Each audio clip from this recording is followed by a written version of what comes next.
different scholars and writers and investigators.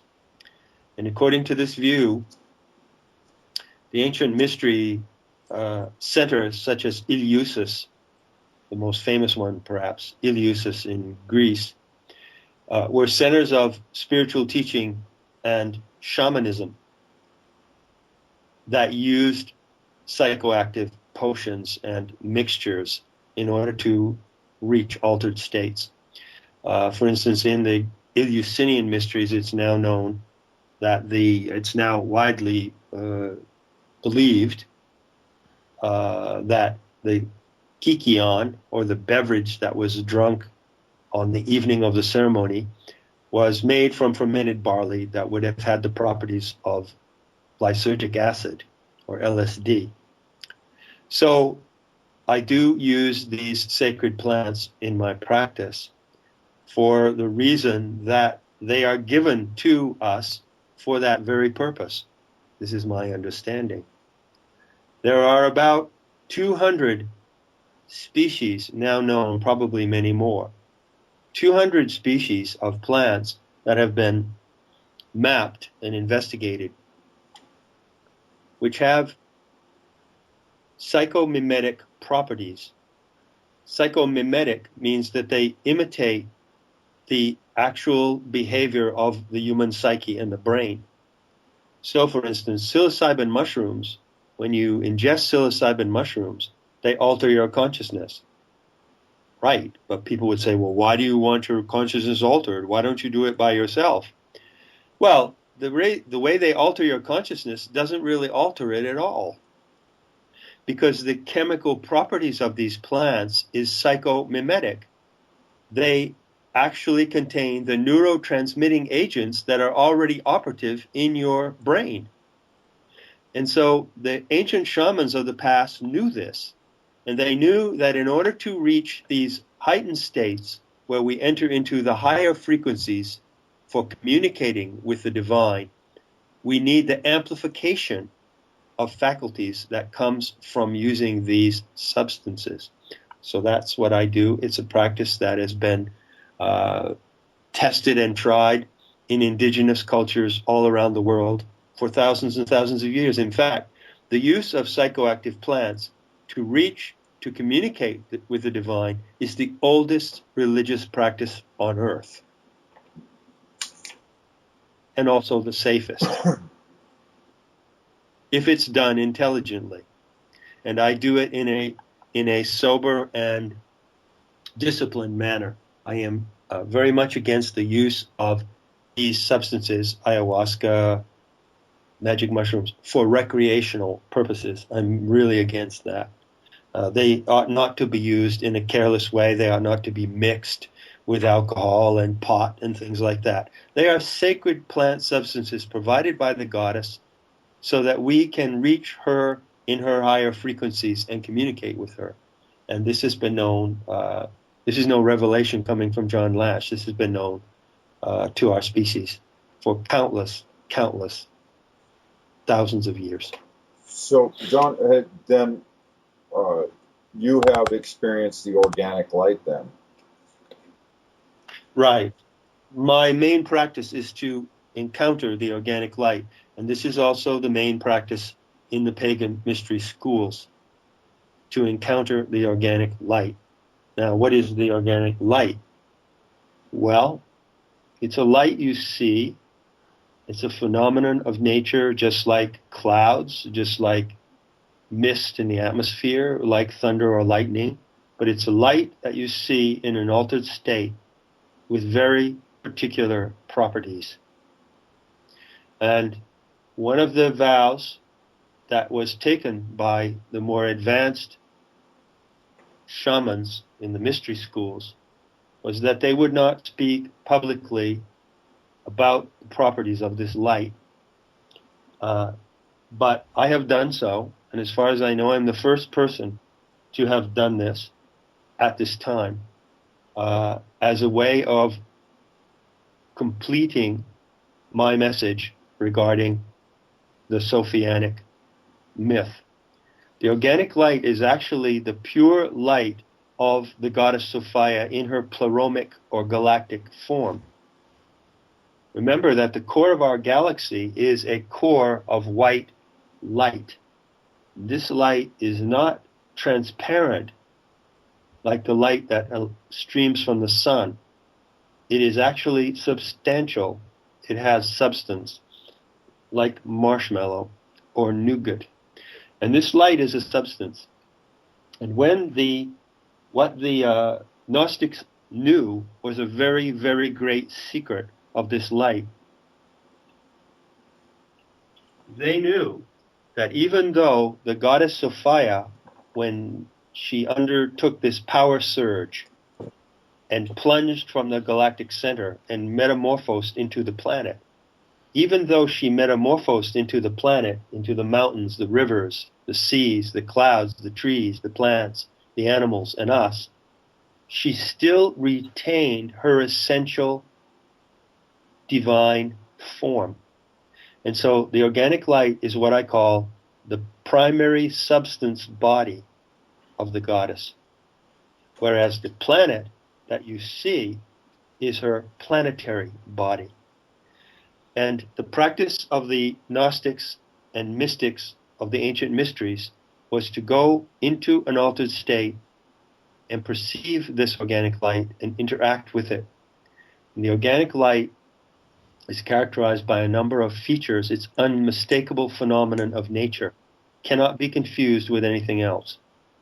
The two features that I would point out among the several I describe, two features that I would point out that are striking are that it casts no shadow. Now, when you're in the presence of a soft, it's not brilliant, it's soft. When you're in the presence of a soft but radiant white light, and you see that it casts no shadow, this is a remarkable experience. You can't make this up. This is not something you can invent. And this is what happens when you see the organic light. Second property that I would mention in this particular context is that when you encounter the light, you enter into telepathic communication with it. It takes over your own mind and talks to you in the frequencies of your own mind and imagination, and it teaches you. And so the great secret practice of the Gnostics was instruction by the light. What they learned about the universe, about Sophia herself, about the processes of nature, about acoustics, about astronomy, about music, about architecture, about the way water behaves, about the weather, the fantastic things that they learned that made them the teachers and educators of the ancient world, they learned from encountering this light. They learned by instruction, by the light. And this is a great, great secret of the mysteries that I have made available through my book, Not in His Image. So, egos, for me personally, getting myself out of the way to be able to reach these places, I've been able to, I'm able to meditate fairly deeply. I'm able to astral project periodically. It seems like when all of my conditions are right. And here in the U.S., where getting a hold of the sacred plants is not a very easy task unless you run with a certain recreational crowd. Right, right. So I have really devoted a lot of time into my meditation and trying to reach those places, without the assistance of our natural tools. Right. I just find that getting my ego out of the way a little bit difficult.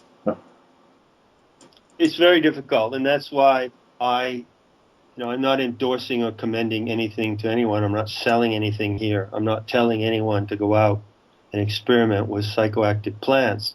Honestly, I'm not. I'm just telling you that I do it, and this is what happens. And if that interests you, you might want to investigate it. The point that you bring up about ego is so important, Tom.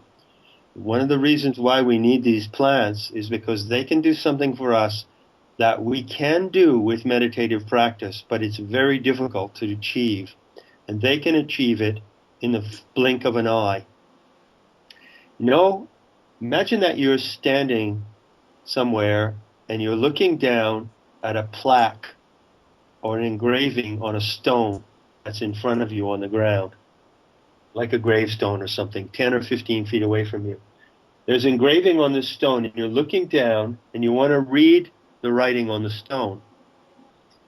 But the sun is shining in such a way that the glare of the sun makes it impossible for you to read the writing.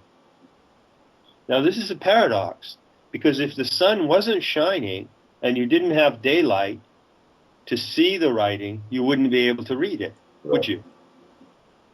But on the other hand, like the glare of the sun on the windshield when you're driving, you know how that can be. Suddenly you don't see where you're going at all anymore. It's very dangerous. The sun, which enables you to see the writing on the stone, can also put a glare on the stone that prevents you from reading it. Well, that's what the ego does. Ego consciousness is like a glare. It's actually a glare that comes out of your eyes. And it's the glare of your own ego seeing itself. And that glare prevents you from seeing the more subtle appearance of nature. The organic light is not some mysterious thing that pops up out of nowhere. It is present right now in front of you. It is present in the room where you are. It is present everywhere. It is a phenomenon, a supernatural phenomenon of nature. But we cannot perceive it because the glare of ego consciousness gets in the way. And so the wonderful thing about these plants is not only do they amplify our brain capacities and open us to a wider range of frequencies, perceptual frequencies, but they temporarily reduce the glare of the ego. This is the real gift of these plants. They temporarily melt and dissolve the boundaries of your ego. And in that melted state, you can enter into a rapturous connection, a rapturous and ecstatic connection to the earth. And this is how the higher learning process takes place. I was wondering with the organic light, that's not the same light that you see when you're in a meditative state. You start seeing like a glimmer light, like twinkling. Is that the same light you're talking about? No. The organic Okay. light is something very specific. The organic light is not seen in meditative states where many kinds of light can be seen, many shades of brilliant light, interior light. The organic light is not seen with your eyes closed. It is not seen internally in some kind of internal inner space. The organic light wells up out of material objects. That is its specific property. It has very specific way of behaving.